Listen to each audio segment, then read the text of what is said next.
उत्तर प्रदेश के बाराबंकी सहित कई शहरों में समाजवादी पार्टी के अध्यक्ष अखिलेश यादव के खिलाफ विवादास्पद होर्डिंग्स लगाए गए हैं, जिसमें उनके शासनकाल को ल्यारी राज अपराध जगत से जोड़ते हुए बताकर निशाना साधा गया है। इन पोस्टरों में पुराने अखबारों की कतरने दिखाकर कानून व्यवस्था पर सवाल उठाए गए हैं और जनता से पूछा गया है कि उन्हें विकास चाहिए या विनाश। उत्तर प्रदेश में आगामी चुनावों को देखते हुए दलित वोट बैंक को साधने के लिए भाजपा, सपा, बसपा और कांग्रेस के बीच राजनीतिक जंग तेज हो गई है। मुख्यमंत्री योगी आदित्यनाथ सहित सभी प्रमुख दलों के दिग्गज नेता इस महत्वपूर्ण मतदाता वर्ग को अपनी ओर खींचने के लिए नई रणनीतियों और बड़े वादों के साथ मैदान में उतर चुके हैं। उत्तर प्रदेश में आगामी चुनावों को देखना है। अखिलेश यादव आज कानपुर का दौरा करेंगे। वे अपने निजी सुरक्षा गार्ड को श्रद्धांजलि देने पहुंच रहे हैं, जिनका निधन हार्ट अटैक की वजह से हुआ था। समाजवादी पार्टी के प्रमुख अखिलेश यादव द्वारा केदारनाथ मंदिर में दर्शन और पूजा अर्चना करने के बाद राजनीतिक गलियारों में आस्था या सियासत की बहस छिड़ गई है।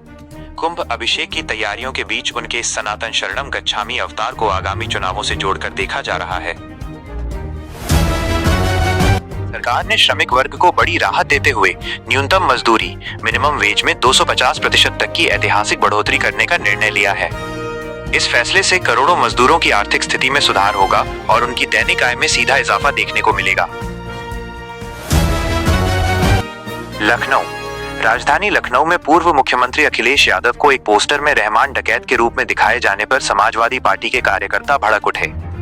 आक्रोशित सपाइयों ने सड़कों पर उतरकर जमकर विरोध प्रदर्शन किया और विवादित पोस्टरों को फाड़ दिया। साथ ही चेतावनी दी कि वे अपने नेता का ऐसा अपमान कतई बर्दाश्त नहीं करेंगे। कांग्रेस की वरिष्ठ नेता और पूर्व केंद्रीय मंत्री मोहसिना किदवई का नोएडा के एक अस्पताल में निधन हो गया है। उन्होंने 90 वर्ष से अधिक की आयु में अंतिम सांस ली। उनके निधन पर राजनीतिक जगत में शोक की लहर है। पश्चिम बंगाल के हालिया चुनावी सर्वे और एग्जिट पोल के आंकड़ों ने राज्य की राजनीति में हलचल मचा दी है, जिसमें भारतीय जनता पार्टी बीजेपी की सीटों में जबरदस्त बढ़त दिखाई दे रही है।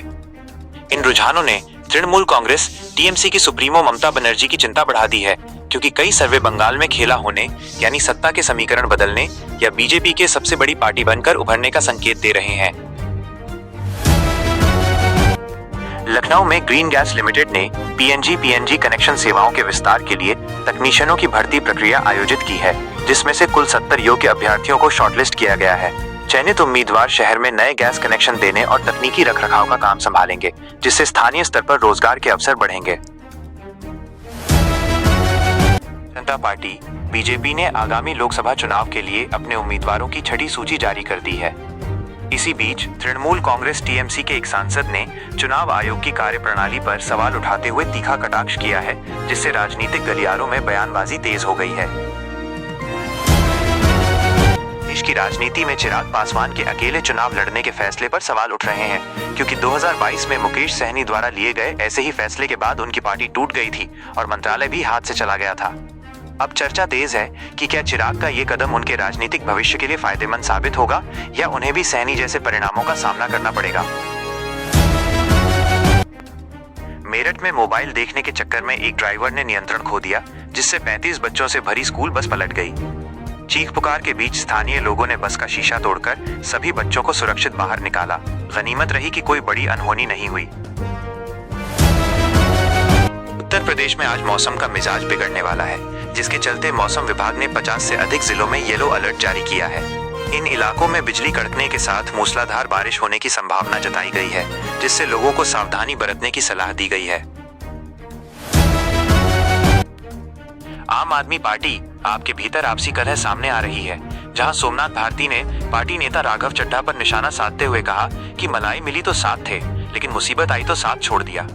यह तंज राघव चड्ढा की लंबे समय से राजनीतिक सक्रियता में कमी और पार्टी के कठिन समय में उनकी अनुपस्थिति को लेकर कसा गया है। कांग्रेस अध्यक्ष मल्लिकार्जुन खड़गे द्वारा दिए गए एक बयान को भाजपा और अन्य आलोचकों ने विभाजनकारी और जहरीला करार दिया है, जिसे लेकर सोशल मीडिया और न्यूज प्लेटफॉर्म्स पर तीखी बहस छिड़ी हुई है। दक्षिणपंथी मैगजीन पांचजन्य ने इसे हताशा में डूबी कांग्रेस का नैरेटिव बताया है, जबकि कांग्रेस का कहना है कि उनके बयान को तोड़ मरोड़ कर पेश किया जा रहा है। ये विवाद आगामी चुनावों के मद्देनजर राजनीतिक ध्रुवीकरण को और तेज कर सकता है। अभिनेत्री और भाजपा नेता कंगना रनौत ने पश्चिम बंगाल में एक चुनावी जनसभा के दौरान मुख्यमंत्री ममता बनर्जी पर तीखा प्रहार करते हुए आरोप लगाया कि वे सत्ता में बने रहने के लिए देश की एकता से समझौता कर सकती हैं। कंगना ने बंगाल की मौजूदा स्थिति पर चिंता जताते हुए दीदी पर तुष्टीकरण की राजनीति करने और राष्ट्रहित को ताक पर रखने का गंभीर आरोप लगाया है। सुभाषपा प्रमुख ओम प्रकाश राजभर ने समाजवादी पार्टी के अध्यक्ष अखिलेश यादव पर तीखा हमला करते हुए उन्हें नास्तिक करार दिया है। राजभर ने दावा किया कि अखिलेश यादव धर्म और आस्था में विश्वास नहीं रखते, जिसके बाद उत्तर प्रदेश की राजनीति में बयानबाजी और गर्मा गई है। उत्तर प्रदेश के लखीमपुर खीरी में हाईटेंशन विद्युत लाइन से निकली चिंगारी के कारण खेतों में भीषण आग लग गई, जिससे लगभग 81 बीघा गेहूं की खड़ी फसल जलकर पूरी तरह बर्बाद हो गई। इस हादसे ने कई किसानों की साल भर की मेहनत पर पानी फेर दिया है, जिससे उन्हें भारी आर्थिक नुकसान का सामना करना पड़ रहा है।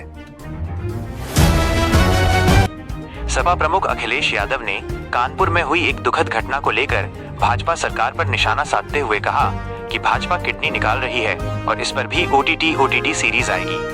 उन्होंने आरोप लगाया कि भाजपा के राज में कानपुर की छवि खराब हुई है और इसे बदनामपुर बना दिया गया है, जहां जनता को न्याय के बजाय शोषण मिल रहा है।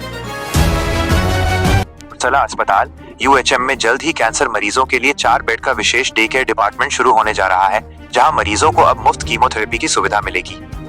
इस नई व्यवस्था से स्थानीय मरीजों को इलाज के लिए बड़े शहरों या निजी अस्पतालों के चक्कर नहीं काटने पड़ेंगे और उन्हें समय पर राहत मिल सकेगी। उत्तर प्रदेश के 70 लाख बिजली उपभोक्ताओं के लिए बड़ी राहत की खबर है। अब पुराने स्मार्ट प्रीपेड मीटरों को पोस्टपेड में बदलने की सुविधा दी जा रही है, जिससे यूजर्स को बार बार रिचार्ज के झंझट और अचानक बिजली कटने की समस्या से निजात मिलेगी। का जवाब। उत्तर प्रदेश के मुख्यमंत्री योगी आदित्यनाथ ने हाल ही में प्रदेश में हो रहे अचानक मौसम परिवर्तन और बेमौसम बारिश को लेकर चिंता जाहिर की है। उन्होंने कृषि विशेषज्ञों और मौसम वैज्ञानिकों से इसके पीछे के सटीक कारणों की रिपोर्ट मांगी है, ताकि किसानों की फसलों को होने वाले नुकसान को समय रहते कम किया जा सके और आपदा प्रबंधन को बेहतर बनाया जा सके।